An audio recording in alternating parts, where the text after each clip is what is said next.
अमूल दूध पीता है इंडिया।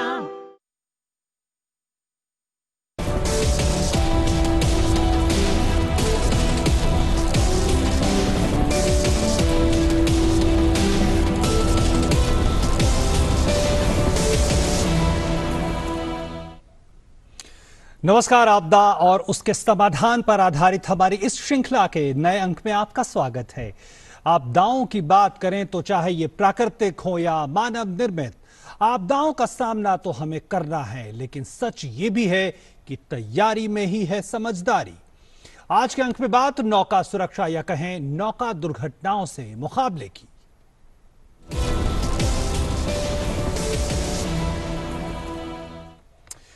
और जब हम नौका दुर्घटनाओं की बात करते हैं तो ये छोटी नौकाएं भी हो सकती हैं और बड़े यात्री जहाज भी। ये राफ्टिंग के बोट भी हो सकते हैं तो मालवाहक जहाज भी। अब जरा इन दुर्घटनाओं को समझने की कोशिश करते हैं। क्या है इसके पीछे कारण और किस तरह से इसको समझा जा सकता है। तो नाव दुर्घटना के जो कारण है उसमें क्षमता से अधिक सवारी, नाव पर भार का असमान बंटवारा, जहाज या नाव की डिजाइन में कमी या खराबी, रखरखाव में कमी, नदी की धारा या वेग का गलत अंदाजा लगाना नाविक के द्वारा, और खराब मौसम भी इसके एक बड़े कारण हैं। लेकिन इसको और थोड़ा हम समझते हैं कुछ इसके दूसरे पहलुओं को। तो अप्रशिक्षित नाविक समूह, ओवरलोडिंग, ये कुछ ऐसे हैं जिनकी वजह से, या जो विनियामक मानक हैं उनकी कमी, उनका लागू ना होना, दोषपूर्ण नौका का डिजाइन, मौसम पूर्वानुमान को दरकिनार या अनसुना करना, ये कुछ ऐसे कारण हैं जिसकी वजह से दुर्घटनाएं हमने देखी हैं इतिहास में। और भारत की अगर बात करें तो भारत और हर साल सैकड़ों इस तरह की खबरें छोटी बड़ी आती रहती हैं नौका दुर्घटनाओं की। और एक बड़ी घटना हुई थी ब्रह्मपुत्र में 2012 में, एक फेरी नाव हादसा हुआ था, 250 लोगों की मौत हुई थी। लेकिन भारत के संदर्भ में अगर हम समझें तो नौका दुर्घटनाएं और उसकी सुरक्षा को लेकर कई विशिष्ट स्थिति है, जिसमें भारत एक तो 3 ओर से समुद्र से घिरा हुआ जो है देश है, और यहाँ 5700 किलोमीटर लंबे समुद्र तट है। देश के अंदर नदियों का जाल है, अंतर्देशीय नौवहन की विशेष तरह की स्थितियां हैं, और इसके अलावा उष्णकटिबंधीय जलवायु के कारण जल स्तर में काफी उतार चढ़ाव होता है। ये एक बड़ा कारण है। देश भर में 111 राष्ट्रीय जलमार्ग हैं, नौवहन का इस्तेमाल बहुत होता है। राष्ट्रीय जलमार्ग की लंबाई करीब 3400 किलोमीटर तक है, और इसका मतलब है कि काफी बड़ी संख्या में लोग नाव में यात्रा करते हैं। अलग अलग वजहों से मालों की ढुलाई भी होती है, तो कई वजह हैं, और हम आज इसको समझने की कोशिश करेंगे कि आखिर जो कारण हैं और क्या उपाय किए गए हैं पिछले सालों में, हम इसकी भी बात करेंगे, और क्या आने वाले वक्त की रणनीतियां हैं। हमारे साथ 3 खास मेहमान हमारे साथ जुड़ चुके हैं इस कार्यक्रम में इस पर चर्चा के लिए। और हमारे साथ हैं राजेंद्र सिंह जी हैं, एनडीएमए के सदस्य हैं। हमारे साथ रणदीप राणा साहब हैं, उप महानिरीक्षक एनडीआरएफ। और हमारे साथ एसवी के रेड्डी साहब हैं, मुख्य अभियंता भारतीय अंतर्देशीय जलमार्ग प्राधिकरण। बहुत बहुत स्वागत आप तीनों का हमारे इस कार्यक्रम में। और सबसे पहले अगर राजेंद्र सिंह जी आपसे ये समझना चाहें, हम जानते हैं जब आपदाओं की बात करते हैं तो मोटे तौर पे हम उसको प्राकृतिक या मानव निर्मित आपदाएं कहते हैं, लेकिन नौका दुर्घटनाओं, नौका सुरक्षा के संदर्भ में इसे किस श्रेणी में आप डालते हैं और क्यों? बहुत बहुत धन्यवाद। जैसे कि आपने भी कहा है कि आपदाओं के बारे में आपने जो भी जिक्र किया है, अगर हम देखें कि 2005 से जब से एनडीएमए का गठन हुआ है, हमारे मुख्य उद्देश्य जो रहे हैं वो हैं कि आपदाओं का सामना कैसे करें, उनको असर को कैसे कम किया जाए, और भविष्य के लिए अपने को कैसे उसको जो है अपने को बचाया जाए। इसके लिए हमने इस एक्ट के तहत 2005 जो एनडीएमए एक्ट है उसके अनुसार हमने हर राज्य को, हर मंत्रालय को और हर विभाग को उनसे अनुरोध किया है, उनको प्रोत्साहित किया है कि अपने अपने यहाँ अपना अपना डिजास्टर मैनेजमेंट प्लान बनाए। दूसरी चीज, जहां 2005 से और 2020 तक हम देख रहे हैं, जहां एक और औद्योगिक क्रांति जो चल रही है, जिसको डेवलपमेंट के बयार हम जो कह रहे हैं, हमने सभी से अनुरोध किया है, राज्य से और मंत्रालयों से, कि जब भी वो अपने किसी बड़ी योजना और परियोजनाओं को बनाते हैं तो उसमें विशेषकर DRR, डिजास्टर रिस्क रिडक्शन, यानी आपदा जोखिम न्यूनीकरण के ऊपर विशेष ध्यान दें ताकि उनसे भी भविष्य में बचा जा सके। इसके अनुसार जो मुख्य काम हम लोगों ने किया है, 2016-2019 में जो द्वितीय संस्करण हमारा आया है, जो डिजास्टर मैनेजमेंट एक्ट आया है 2019, उसको हमने हर राज्य के साथ, हर मंत्रालयों के साथ, हर विभाग के साथ उसको साझा किया है और उसमें अनुरोध किया है हर विभाग से कि इसके अनुसार अपनी आपदा नीति बनाए और उसको अमल में लाए। और 2005 के एक्ट के अनुसार ही हम लोगों ने, जहां एक राष्ट्रीय स्तर पर NDMA है, हमने हर राज्य को SDMA बनाने के लिए प्रोत्साहित किया है और हर राज्य ने अपना अपना SDMA बनाया है और हर SDMA ने अपने अंतर्गत जितने भी जिले हैं, आपदा ग्रसित जो जिले हैं, उसमें अपना अपना DDMA बनाया, डिस्ट्रिक्ट डिजास्टर मैनेजमेंट जो अथॉरिटी उन्होंने जो है डिस्ट्रिक्ट लेवल पे बनाया है, वो भी उन्होंने जो है बनाया है जी। इसके साथ ही 2014 से पहले अगर हम देखते हैं तो हमारा हमेशा रिस्पांस, रिलीफ और रिकंस्ट्रक्शन के ऊपर ज्यादा जोर रहता था, लेकिन 2014 के बाद हम लोगों ने प्रिवेंशन, बचाव के लिए, मिटिगेशन, उसका कम असर कैसा हो, प्रिपेयर्डनेस, उसकी तैयारी कैसे है और कैपेसिटी बिल्डिंग, अपनी क्षमताओं इस पे हम आगे विस्तार से बात करेंगे, ऊपर विशेष हमने जोर दिया है। बिल्कुल, निश्चित तौर पर। ऐसी ही एक गाइडलाइन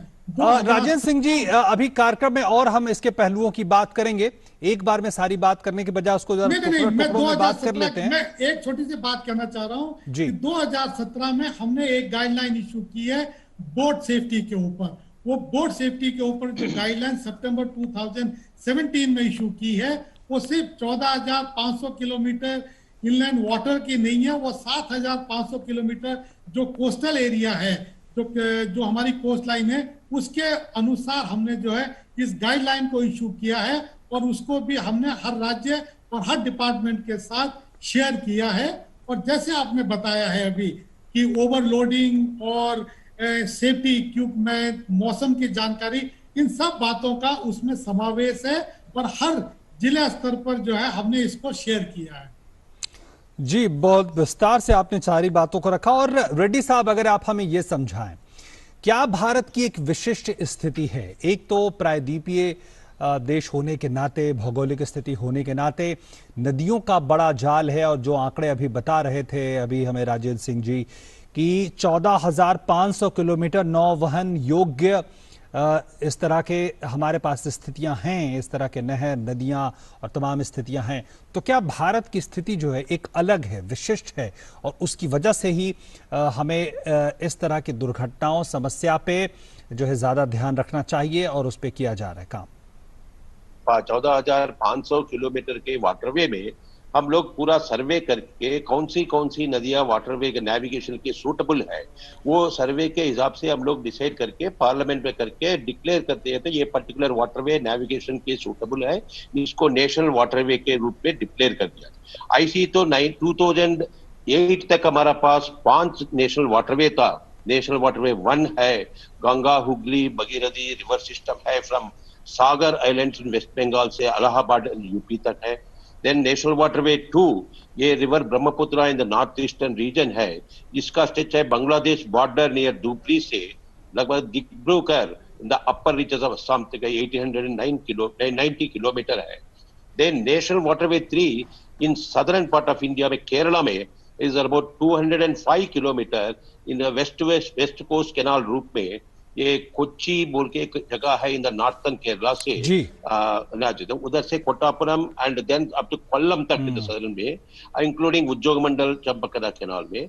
और national waterway in the Andhra Pradesh and Tamil Nadu में गोदावरी कृष्णा रिवर सिस्टम है, including canal system, Buckingham canal, Kakinada canal, Eluru canal, ये सभी सिस्टम।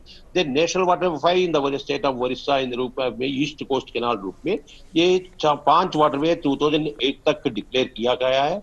इसके बाद गवर्नमेंट ये वाटरवेज में कितना इंपॉर्टेंट है, ये कितना इकोनॉमिकल है, कितना पोल्यूशन फ्री है, ये सभी फैक्टर्स कंसिडर करके 2014 में 106 मोर नेशनल वाटरवेज डिक्लेयर किया गया है। जी। ये 2014 में डिक्लेयर करने 2016 में डिक्लेयर करने के बाद हम लोग इस पूरा वाटरवे के एक फीजिबिलिटी स्टडी कंडक्ट कर दिया था। इसमें जो क्या है फीजिबल है, जो नॉट फीजिबल है, इसके बाद डिटेल प्रोजेक्ट रिपोर्ट्स करके अभी तो हम लोग तो एक डिसाइड किया था around 22 waterways are fit for navigation out of these 106 new waterways. So इसके रूप में ये phased manner में developmental activity start किया गया है। So ये 5 national waterways operational है। इसके बाद Sundarbans waterway in West Bengal, then Rupnarayan waterway in West Bengal, then ये वेस्ट कोस्ट में 2-3 वाटरवे, ये सभी स्टार्टिंग प्रोसेस में स्टार्ट किया गया है। I think shortly will be operational. And एक बार हम लोग वाटरवेज रूप में ऑपरेशनल स्टेटस में लाके स्टार्ट करने के बाद we will undertake detail project reports prepare करके इसके अंदर हम लोग environment impact assessment, environment plan भी हम लोग इंक्लूड करके असेस करेगा। अगर इन केस नेविगेशन में कुछ दुर्घटना हो गया, कुछ क्या कहते हो क्या करना। जी एक्ट के हिसाब से आईडब्ल्यू का रोल है कि promote navigation and form the rules of road navigation, but ये सेफ्टी एस्पेक्ट्स और implementation the operations and all it is not in the ambit of IW. ये वंस ऑपरेशन सर्विसेज होगा तो private sector state government IV act बोल के IV act 2007 के there is one more act, इसके अंदर जो रोल ये फंक्शंस डिस्क्राइब किया गया है कौन सी एजेंसी, लॉट ऑफ एजेंसीज। जी रेड्डी साहब बिल्कुल एक बार में हम लंबी बात ना करें, टुकड़े टुकड़े में बात करें तो ज्यादा बेहतर रहेगा, क्योंकि दर्शकों के लिए भी वो ठीक रहेगा। एक बार में बहुत लंबा बोलना शायद अच्छा नहीं है। ठीक है। रणदीप साहब अब ये बताएं, एक बड़ी भूमिका एनडीआरएफ की है और जिस तरह से तमाम तैयारियां की गई हैं, गाइडलाइंस हैं, और जिस तरह से अभी रेड्डी साहब बता रहे थे कि वो अपनी तरफ से जिस तरह की नौवहन को लेकर स्थितियां ठीक करने की कोशिश में लगे हैं, क्या आमतौर पर समस्या आती है और क्या आमतौर पर समस्या जमीन पर रहती है जिसकी वजह से बचाव कार्यों, और क्या इसको लेकर पिछले सालों में स्थितियां ठीक हुई हैं? कि जहाँ पे बोट कैप्साइज या बोट रिलेटेड एक्सीडेंट्स की बात अगर हम करें तो इसको 2 कैटेगरीज में मुख्य तौर पे रख सकते हैं। एक तो अभी जो मिस्टर रेड्डी बात कर रहे थे, जो एक systematic transportation through use of waterways, उसमें अगर एक्सीडेंट्स की बात करें तो वो लगभग ना के बराबर होता है। उस तरह के भी एक्सीडेंट्स होते हैं पर बहुत कम होते हैं। और एनडीआरएफ जब भी कोई बड़ा बोट कैप्साइज इंसिडेंट होता है उसमें एनडीआरएफ रिस्पॉन्ड करती है। और हम लोगों का एक्सपीरियंस ये है कि जितने भी बोट कैप्साइज इंसिडेंट्स हमारे देश में होते हैं जिसमें लोगों की जान बचाने की जरूरत पड़ती है, वो लगभग सारे के सारे, अगर मैं कहूँ कि 90% एंड अबाव ऐसी बोट कैप्साइज होती हैं जो फेरिंग का काम करती हैं, रिवर क्रॉसिंग का काम करती हैं, या किसी विद इन द रिवर एक आइलैंड पे लोगों को लाने ले जाने का काम करते हैं। तो चाहे वो पर्पस फेरी का कुछ भी हो, लेकिन 90% से ज्यादा इंसिडेंट ऐसे बोट कैप्साइज के होते हैं जो मेजर लॉन्ग डिस्टेंस ट्रांसपोर्टेशन नहीं करती बट फेरिंग करती है। जी। और इसका मुख्य कारण जो हम लोगों को समझ में आया, क्योंकि जब भी हमारी टीम बोट कैप्साइज में रिस्पॉन्स पे जाती है, ऐसे लोगों से बात करने का हमें बहुत मौका मिलता है जो उसमें खुद विक्टिम होते हैं, उनके परिवार के सदस्य होते हैं। जी। ऐसे लोग जो उन बोट्स को ऑपरेट करते हैं, उनका जो स्टाफ है, उन बोट्स पे काम करने वाले लोग हैं, उसी तरह की दूसरी बोट जो उस घाट पे ऑपरेट करती हैं, उनसे बात करने का मौका हमारे टीम के सदस्यों को बहुत मिलता है। जी। और उनसे बात करने से जो एक मुख्य तौर पे बात निकल कर आती है, जितनी भी गाइडलाइंस इशू की है, चाहे वो सेंट्रल गवर्नमेंट ने की है, एनडीएमए ने की है, स्टेट गवर्नमेंट ने की है, जी बिल्कुल, उन लोगों को इसकी जानकारी बहुत कम होती है। और ये जो प्रोग्राम आप कर रहे हैं एक बड़ा हर्ष का विषय है कि ये एक ऐसा प्रोग्राम है जिसमें इस तरह की जानकारी दूर दराज के लोगों तक भी पहुंचने का एक ये बहुत अच्छा प्रयास है। और दूसरा जो मुख्य कारण मैं मानता हूं वो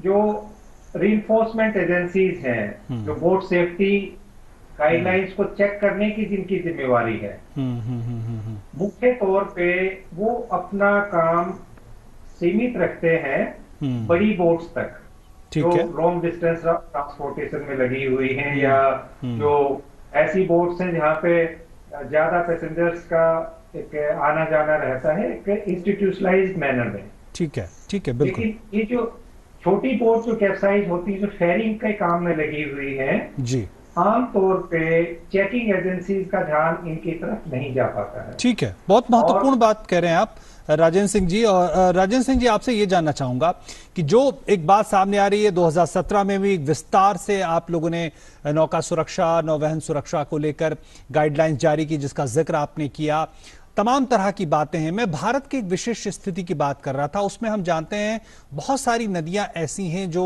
वर्षा आधारित हैं, जिनमें जल का स्तर घटता बढ़ता रहता है। और जिस तरह से रणदीप साहब कह रहे हैं कि छोटी नौकाएं जो फेरी की तरह काम करती हैं, वहां दुर्घटनाएं ज्यादा होती हैं।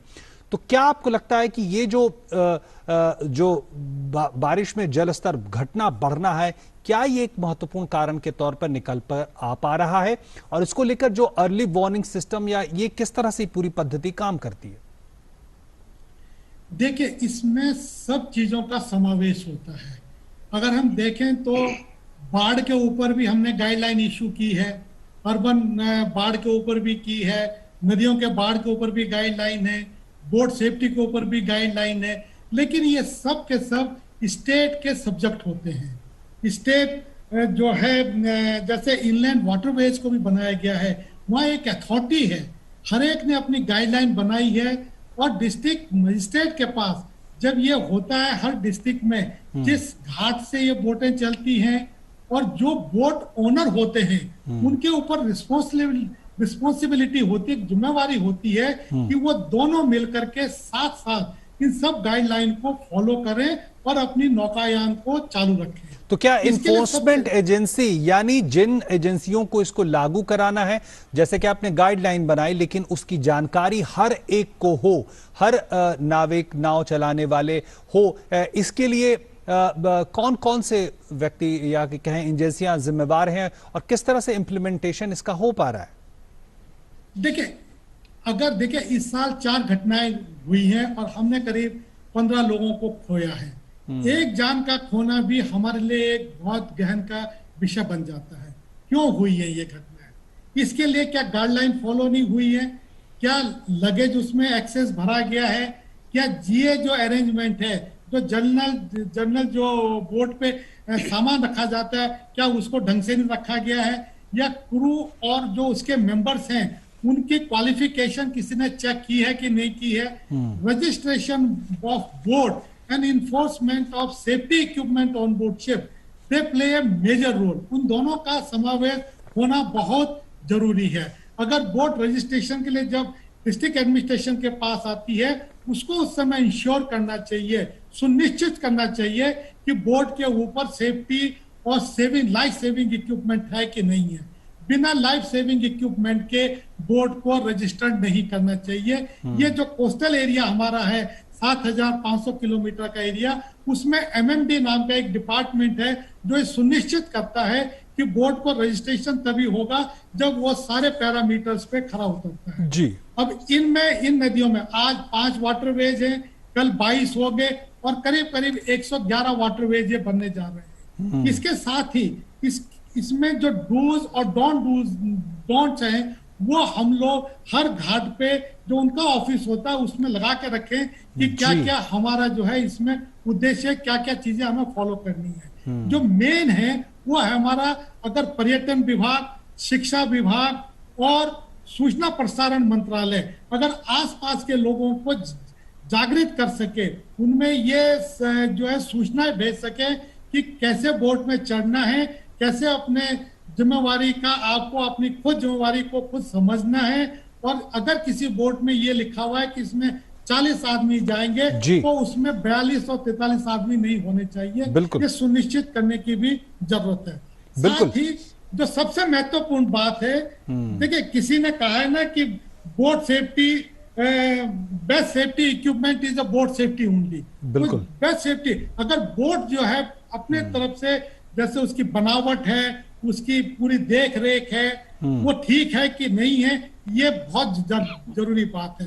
इसमें सबसे महत्वपूर्ण रोल होता है, हमें एक कल्चर डेवलप करने की जरूरत है जिसको कहते हैं कल्चर ऑफ सेफ्टी।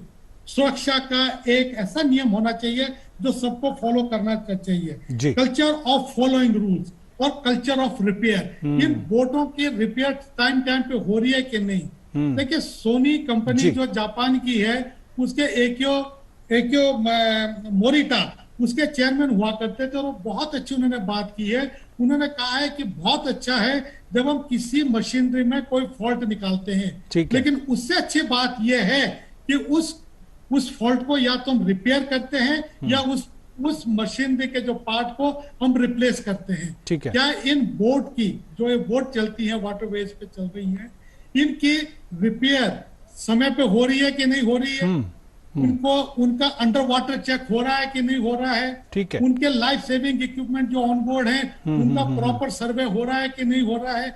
ये सब चीजें सुनिश्चित करने की जरूरत है। जी बिल्कुल। साथ ही एनडीएमए ने देखिए किसी भी दुर्घटना के समय सर्च और रेस्क्यू, ढूंढ और बचाव कार्य सबसे जो है इंपॉर्टेंट काम होता है। इसके लिए एनडीआरएफ आज 12,000 की फोर्स है, निश्चित तौर पर 12,000 की फोर्स है और हमें आसपास की community, they are the first responder, उनको हमें तैयार करना है कि ऐसे किसी चीज से निपटने के लिए वो आगे आए और बढ़े। उसके लिए एनडीएमए ने 2017 में स्कीम शुरू की थी आपदा मित्र, जो 25 जिलों के 25 राज्यों के 30 जिलों में शुरू हुई थी। लेकिन दूसरी आपदा स्कीम जो फेज 2 हम शुरू करने जा रहे हैं 2 महीने में, वो 350 जिले हैं और उनमें जो है 1000 वॉलेंटियर्स हम 2024 तक हमारा लक्ष्य है कि वॉलेंटियर्स तैयार होंगे। जी बिल्कुल, निश्चित तौर पर राजेंद्र जी, निश्चित तौर पर ये जो क्षमता निर्माण, कैपेसिटी बिल्डिंग के क्षेत्र में बड़ी भूमिका इसकी होगी। और क्या कहेंगे रणदीप जी, जिस तरह से राजेंद्र जी कह रहे हैं कि लोगों को भी प्रशिक्षित किया जाएगा, वॉलंटियर, ये कितनी बड़ी इसकी भूमिका हो सकती है? जो एक कैपेसिटी बिल्डिंग होगी, सोसाइटी में भी उस तरह के विशेषज्ञ मौजूद होंगे, एक्सपर्ट होंगे, तैयार वो रहेंगे परिस्थितियों के लिए। ये बेहद जरूरी चीज है और जैसा कि ऑनरेबल मेंबर हमारा एक्सपीरियंस के हिसाब से देयर आर वेरियस रीजंस। बोले आप बोले। कि लोगों में जागरूकता नहीं बढ़ेगी तब तक पूरी तरह से इन चीजों का समाधान नहीं किया जा सकता है। और जो अभी ऑनरेबल मेंबर एनडीएमए ने बताया, जो बोट सेफ्टी गाइडलाइंस 2017 में एनडीएमए ने बनाई थी, उस कमेटी का मैं भी मेंबर था और उस प्रोसेस में हमने लगभग हर राज्य में हर घाट के पे जो भी बोट ऑपरेट होती है वहां पे कोशिश की उन लोगों से बात करने की, उनकी जरूरतों की, उनके बारे में उनका क्या विचार है कि बोट कितनी सुरक्षित होनी चाहिए और कितना एक्सीडेंट से बचाव के उसमें साधन होने चाहिए।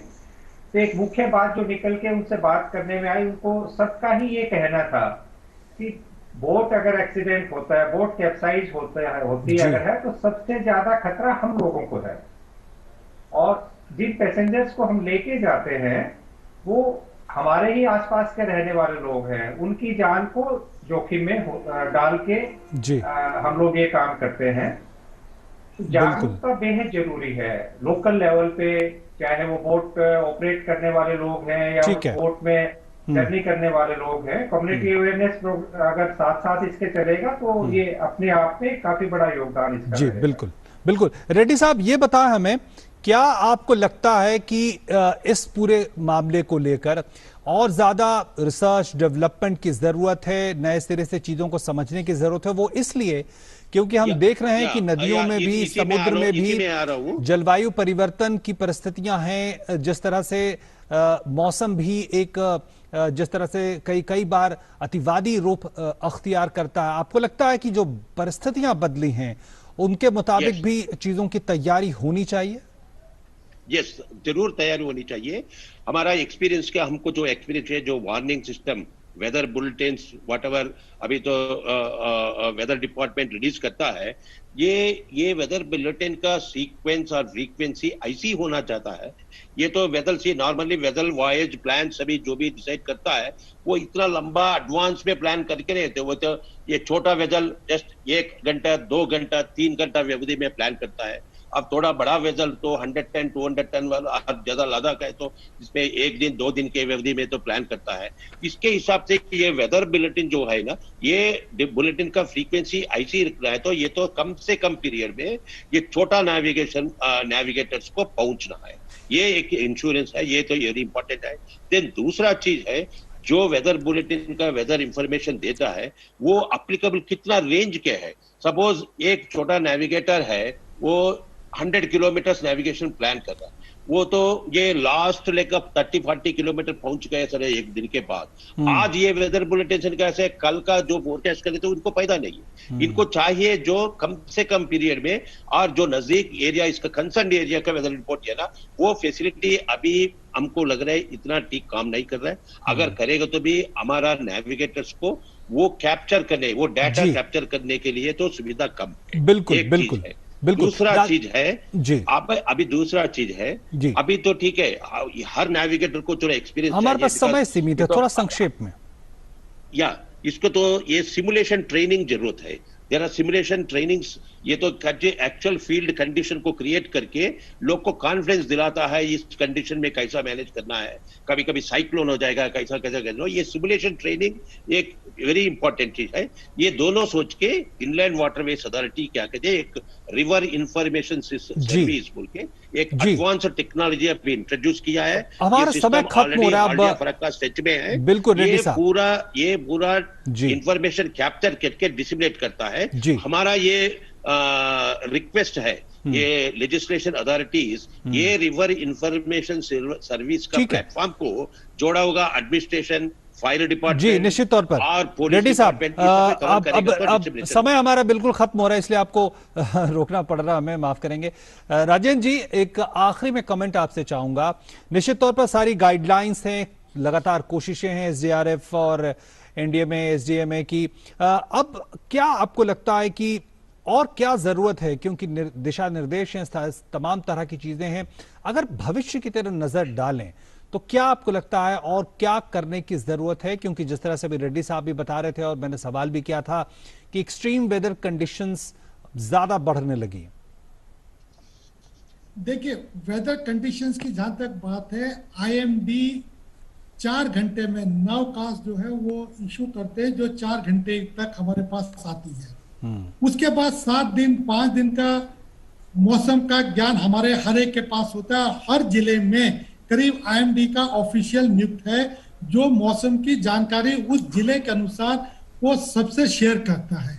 तो मौसम की जानकारी हर एक के पास है, लेकिन मौसम के समय जब मौसम खराब हो, उस बोट को जाना चाहिए पैसेंजर को लेने के लिए कि नहीं, और सारा के सारा एक नोडल अफसर जो एक नियुक्त होना चाहिए, यह उसकी जिम्मेवारी है। प्लस घाट प्रबंधन के ऊपर ज्यादा जिम्मेवारी होती है कि जिन नौकाओं में जो व्यक्ति जा रहे हैं, महिलाएं जा रही हैं, बच्चे जा रहे हैं, उस समय जबकि जोखिम का टाइम है, बाढ़ का टाइम है या बारिश होने का टाइम है, उस समय नौकाओं को बंद कर देना चाहिए। ठीक है, और अगर जा रहे हैं, थोड़ा बहुत जा भी रहे हैं, तो कम से कम ये सुनिश्चित करें कि हर बोट में हर पैसेंजर के पास एक लाइफ सेविंग जैकेट जो होती है वो अवश्य होनी चाहिए। बिल्कुल। प्लस हर घाट के पास जो है लाइफ सेविंग इक्विपमेंट होने चाहिए, और एक डिजास्टर मैनेजमेंट की बोट जो होती चाहिए, जो एक रेस्क्यू बोट होती है पुलिस वालों के साथ, वो हर घड़ी के लिए 24/7 तैयार होनी चाहिए। ठीक है, जब मौसम खराब हो। बिल्कुल, हमारा समय बिल्कुल जा सके। बिल्कुल खत्म हो रहा है। एक टिप्पणी में रणदीप साहब आपसे चाहूंगा कि अब अगर आगे की बात करें, तमाम दिशा निर्देशों के परिप्रेक्ष्य में इसको देखें, क्या आप आने वाले वक्त में देखते हैं जिस तरह से परिस्थितियां बदल रही हैं, जिस तरह से मौसम का मिजाज बदल रहा है, नदियों का मिजाज बदल रहा है? देखिए, जो मौसम का मिजाज बदलने की बात है वो तो एक नेचुरल फिनोमिना है। और एक्सपेक्टेड भी है। इस तरह के हादसों से बचने का दो ही रास्ते हैं, जानकारी और दिशा निर्देशों का ठीक से पालन करवाना। और जिस तरह से पिछले कुछ सालों में इस पे कार्य चल रहा है, अवेयरनेस काफी बढ़ी है और इस पे लगातार काम चल रहा है। और मुझे पूरी उम्मीद है कि अगले 2-3 साल के अंदर ही इस तरह के हादसों में काफी कमी आने की पूरी संभावना है। बिल्कुल, निश्चित तौर पर बेहद महत्वपूर्ण बात कहते हुए आप कि निश्चित तौर पर जानकारी रखनी है, अवेयरनेस रखना है तमाम सूचनाओं को लेकर, और जो तमाम दिशा निर्देश हैं, चाहे नाव के डिजाइन से लेकर किस तरह से उसमें रखरखाव उसका किया जाए, उन तमाम चीजों को लेकर भी बहुत बहुत धन्यवाद मैं करना चाहूंगा अपने तीनों मेहमानों का, राजेंद्र सिंह जी आपका, रणदीप राणा जी आपका, और SV.K. रेड्डी साहब आपका हमारे साथ इस कार्यक्रम में जुड़ने के लिए। तो निश्चित तौर पर आज हमने ये जानने की कोशिश की कि नौका दुर्घटनाओं को लेकर किस तरह की कोशिशें जारी हैं और किस तरह से तैयारी रखनी जरूरी है। अगले अंक में फिर मुलाकात होगी किसी और ऐसे विषय के साथ। नमस्कार।